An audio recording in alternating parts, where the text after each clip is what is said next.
DebtWise is a fantastic tool for paying down your debts. And with the built-in credit report feature, you can also keep an eye on your credit report. I'm sure I don't have to tell you how important your credit information is today. It really is an asset worth protecting, so it's a good idea to review your report on a regular basis just to make sure it's accurate. To access your Equifax credit report, log on and sign in with your username and password. Then click on the Credit Report tab across the top. You'll see this page, which gives you a great overview of your debt and how it's allocated.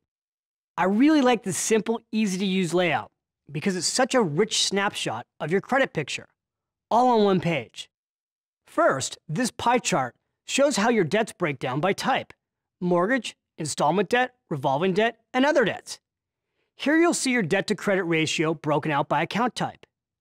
Down below, even more detail about your available credit, your monthly payments, and the number of accounts that have a balance. In this box, you'll see your current Equifax credit score. Scores can range from 280 to 850. The higher, the better. And when you're ready to review your full report and all of its details, just click here. Your credit report is a powerful record of your credit history. Learn how to use it to your advantage.